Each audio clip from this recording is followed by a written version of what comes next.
Paalala sa mga magulang, bantayan pong maigi ang inyong mga batang anak.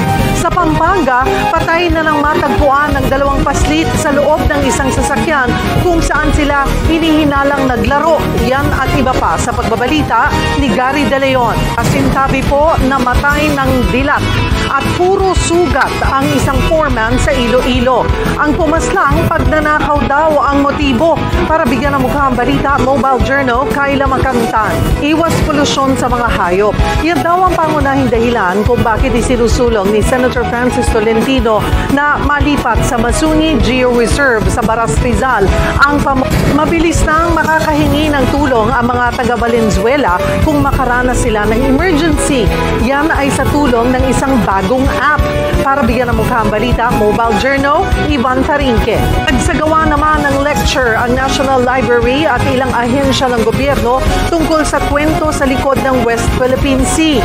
Dito ay giniit kung bakit hindi pwedeng pakawalan ito ng ating bansa. Para bigyan ng mukha ang balita, Mobile Journal, Merimon Reyes. Nadiskubre ang isang underground tunnel sa ni-raid na compound sa Porac, Pampanga. Habang sa Clark, ilang dokumento na pirmado ng dating alkalde ng Banban, Tarlac ang nakita sa vault ng umano'y big boss ng illegal na pogo. Magbabalita si Rainiel Pawi. Magkakausap natin, Senator Francis Tolentino. Magandang tanghali po sa inyo, Senator. Senator, ano po ang inyong reaksyon sa pagtutol nga po ni Manila Mayor Honey Lacuna sa suhestyon ninyong ilipat itong Manila Zoo sa Masungi Geo Reserve sa Rizal? Hindi na raw kasi ito Manila Zoo kapag inalis sa Maynila.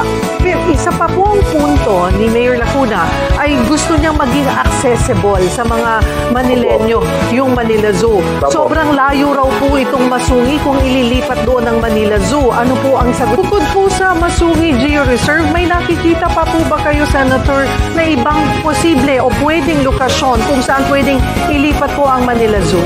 Kayo po ba or may nakatakda na po bang pag-uusap kayo ni Mayor Lacuna para po mas mapaintindi sa kanya at maybe makumbinsin nyo nga po na ilipat ang Manila Zoo dito po sa Masungi Geo Reserve? Mayor, Senator, ito po ay inyong isinusulong. At the end of the day, kanino po ba ang final decision kung matutuloy po ito or hindi? Hingi na rin po namin ang opinion nyo dito sa mainit na issue kaugnay po ng talakayan na bawiin ng DENR ang kasunduan nila sa Masungi Geo Reserve. Marami pong salamat sa inyong oras, Senator Francis Tolentino. Magandang tanghali po. Pagkatapos ng Bigas 29 program ng Department of Agriculture para sa vulnerable sectors, sunod na ilulunsad ng ahensya ang Rice for All. Ito ang mas murang bigas na pwedeng mabili ng lahat. Para pag-usapan niyan, makakasama natin si Assistant Secretary Arnel de Mesa, ang tagapagsalita ng Department of Agriculture. Magandang tanghali po sa inyo, ASEC. ASEC, naglalaro po sa 47 pesos hanggang 55 pesos ang kada kilo po ng bigas sa merkado. Magkano ibebenta ang bigas sa ilalim po nitong Rice for All program? So, yung magkakaroon din po ba ng limit? Ilang kilo lamang po ang pwedeng